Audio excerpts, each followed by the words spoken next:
Good morning, or depending on when you're watching this, good afternoon, good evening, or good night. My name's Ross, and I was always told how to voice radio. So today, I'm going to be going through a couple of new cards. Now, I did a video a little while ago about some new cards accidentally revealed from the upcoming set Generations. Now, there were a couple missing from that video. We didn't have scans of them, we now do. It's time to take an in-depth look at Ninetales BREAK and Machamp BREAK. Now, first of all, a quick reminder, and I know a lot of you already know this, but let's be clear. BREAK evolution Pokemon can only evolve from Pokemon of the same name. So, for instance, Ninetales BREAK evolves from Ninetales, not Ninetales EX. Yes, I know a lot of you are seasoned players that know that, but it's a question I've had a few times, so it's something to just confirm. Now, the thing about Ninetales BREAK is that it actually has a really good attack. For a fire and a colourless, 10 damage, but you discard all the fire energies attached to Ninetales and do 60 more for each energy discarded in this way. Now this adds up very, very quickly. Really, for KOing EXs, you're looking at 2 energy here, then you'd get to do 190. If you're KOing non-EXs, most of them you're looking at 2 energy to do 130 in total. 60 times 2 plus the 10. So, there is certainly a lot of scope here to KO basically everything in the format. But there's a cautionary tale to be seen here, and it comes from Genesect EX. Now, Genesect EX has a similar kind of attack. Pop a whole bunch of energy and discard them to do damage. Now, Genesect, it's discard as many as you like, whereas Ninetales, it's all of them. But Genesect does 100 and 20 for each energy discarded. Ninetales does 10 and 60 for each energy discarded. Ninetales is actually a little bit better than Genesect in this regard. The thing is, Genesect saw a whole bunch of play when you could use both Bronzong to get the energy on him. Bronzong having the ability that attached a metal energy from your discard to one of your bench Pokemon. And when you use Max Elixir, the item card that allows you to look at the top 6 cards of your deck and attach an energy you find there to a benched basic Pokemon. Since Bronzong got rotated, nobody plays Genesect anymore. So the question really here is, can you get enough energy on the Ninetales to make it worth playing? And the answer is maybe. Now, the only thing we've really got in the standard format, that being Primal Clash on, at the moment is the non-EX Volcanion. Now, Volcanion, it's alright. Now, I did actually do a video on Volcanion, link in the description, assuming I remember, of course, and go back to that for a huge in-depth look at Volcanion. For now, it's enough to say that the attack does 20 damage for 1 fire energy, and you get to attach a fire to 2 benched Pokemon from your discard pile. Now, that's useful for Ninetales. It allows you to get that other energy on there. Similarly, I suppose you can use Max Elixir as long as you're attaching to a Vulpix, but that is not really a reliable way to do this.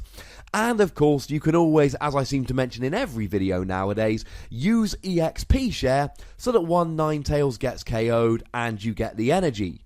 Oh wait, no it doesn't, because you have to discard the energy to do the attack. Really, all you've got here is Volcanion or manual attachments. And that would be fine if this wasn't essentially a stage 2. Vulpix into Ninetales, into Ninetales BREAK. This is going to be quite a slow Pokemon to get rolling, and that is a problem, because it's just going to be hard to get this essentially a stage 2 out and get the requisite number of energy. Now, we did until recently have some very good options for getting fire energy on the field. We've just seen the end of Blacksmith, which allowed you to attach 2 fire energy from your discard pile to one of your fire Pokemon. That was pretty handy. And we also a little while ago saw Emball rotating out, which had a fun little ability allowing you to essentially rain down as many fire energy as you like during your turn. Both of these would have given a really reliable way to accelerate energy to Ninetales. Unfortunately, they're both gone. Now, one cool thing about Ninetales is that we do have a playable Ninetales at the moment. Now, I should point out the Ninetales from Evolution has not yet been revealed. Oh wait, yes it has. Yeah, between recording the audio first time round and doing the editing, it has been revealed. It looks a little bit like this. Of course, we knew that because all these Evolutions cards just steal the art from the base set. It's got two interesting but slightly underwhelming attacks. We've got Fire Blast, 120 damage for free energy and discard one. It's fine, I suppose, but free energy for 120 damage, that was back in the black and white base set. On a stage 1, it's not great. It's nowhere near as good as the Break's attack. Abduct for 1 fire energy, I quite like. Choose one of your opponent's bench Pokemon and switch it with his or her active. Think of it like a Lysander. During your opponent's next turn, the defending Pokemon cannot retreat. Now, I've had success in the past using things like Gabite Sandtomb to stop Pokemon like Hawlucha retreating that would usually have a free retreat. It's not going to win you the game per se, but there will be certain times when this attack can be quite useful to buy yourself a few turns to set up, which of course will be very useful given that, as we've said, Ninetales is a slightly slower deck. Not an amazing Pokemon, but given that we like Ninetales Break, I have seen worse Pokemon that evolve into Breaks. The one we do have is from Primal Clash, and it's pretty good. 70 for free energy, plus sleep, not great, but of course we want to be attacking with the break. But it's got the ability Barrier Shrine, which stops players playing stadium cards. I.e., you play a stadium of your choice, and then you play Ninetales, so that the stadium cannot get changed. Maybe you play a parallel city and your opponent has a bench of free for the remainder of the game. Maybe you're playing against a Mega Rayquaza deck that really needs to have the Skyfield. Oh wait, but now they can't. Or you're playing against a Mega Mewtwo deck that really wants that Shrine of Memories. Oh wait, they can't have it. But is it really worth attacking with Ninetales Break? I'm not entirely sure it is. And that's a little bit upsetting. Moving on, we have Machamp Break. And Machamp Break is another one of those cards that we see very regularly in the Pokemon trading card game. That is, quite frankly, full of potential, but probably a little bit slow. Let's start with the good. It's got 190 HP, that's pretty awesome. And the attack is quite nice.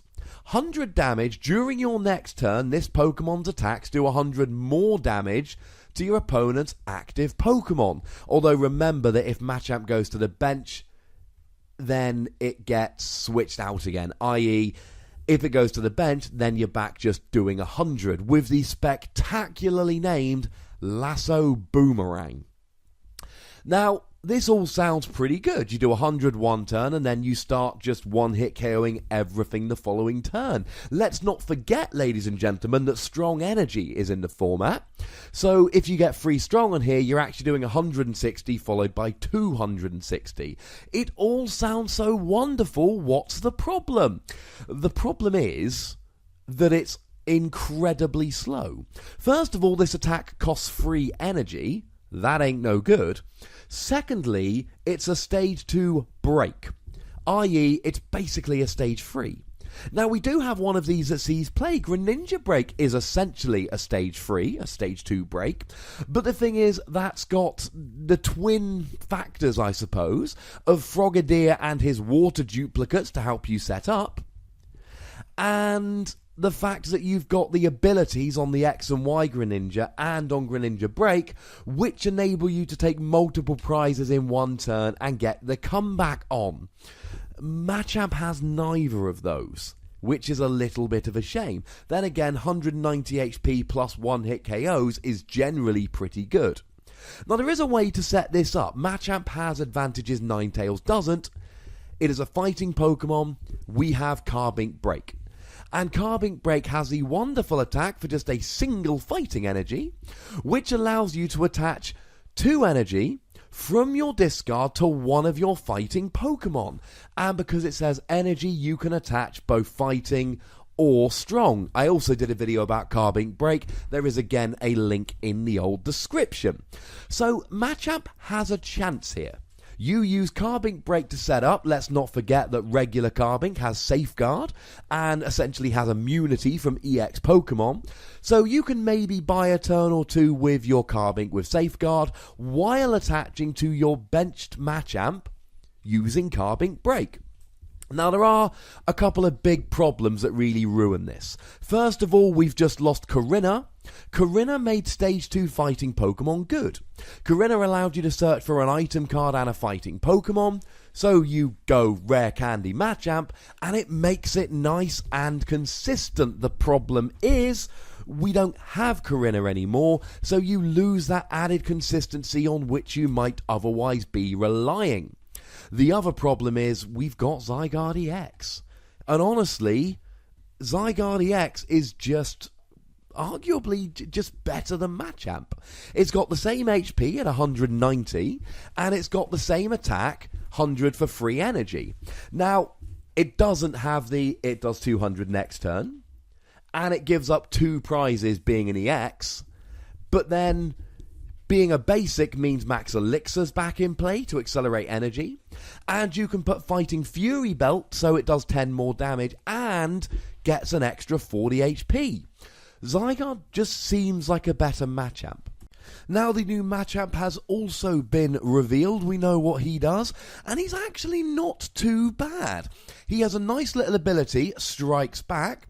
If he's active and damaged by an opponent's attack, i.e. not damaged on the bench, you place free damage counters on the attacking Pokemon. And for free fighting energy, you get to do 120 damage. And again, remember that we've got strong energy here, so that 120 can easily be boosted up. I quite like the ability. Like we said with Ninetales, 120 for free energy is fine, it's not great, it's not terrible, but I do like 160 HP on a stage 2, and I do like this ability Strikes Back. And if you're going to be attacking with the break anyway, doing an extra 30 damage when they hit you, nothing to be sniffed at. Really, when you compare this to the other Machamp, the big question is going to be, which ability do you want more? Do you want to do free damage counters to the Pokemon that attacks you? Or do you want to add 20 damage to all of your attacks? There is certainly scope here for playing a mixture of the two to give yourself all the options and maybe even be able to add damage with your benched Machamps while dealing extra damage with your active when he's attacked. We do have the Furious Fist Machamp, which was reprinted in Generations. The attack is just a much worse version of Lasso Boomerang. 80 damage and reduced damage done the following turn by 40. I'd rather have 100 and do 100 more the following turn. But the ability's kind of cool. Each of your fighting Pokemon's attacks do 20 more damage to your opponent's active Pokemon. So what you can actually do here is get a whole bunch of Machamp out and really beef up your Carbink Break. So let's say you've got 4 Machamp on the bench. Now your Carbink isn't doing 20 damage for 1 energy. It's doing 100, or with a strong energy, 120. So there is an argument here, and I think this deck is probably going to end up being too slow and clunky to work, but you could essentially have a Carbink Break hitting for 120 for 1 energy, 20 plus 20 for the strong, plus 80 for the 4 Machamp, while setting up your Machamp to go nuts when the Carbink goes down. I think it's going to be too slow to work, but both of these cards were fun enough that they deserved a little bit of analysis. And I know that these cards have been revealed in other places before this video came out, but I've not seen people really sitting down and having a good look at these cards and really looking at how they're going to be really good. So I figured, you know what? That's where I can come in. As always, ladies and gentlemen, there is a comment section. Let me know if you like this video. Let me know what your thoughts about Ninetales and Machamp breaks are, what they could be used for, how good you think they could be. Am I right in saying they're both a bit slow? Or have I missed something? Do you want to argue they're better than I said they were? There is a like button. Click it. I'll be your friend. There is a subscribe button. click it, I'll be your friend. Hey, get your friend to click the subscribe button, I'll be their friends too. And of course, you can follow me on Twitter at The Wassy. But as always, by far the most important thing, look after yourselves until next time. Thank you very much for watching. My name's Ross, and you've been watching PTCG Radio.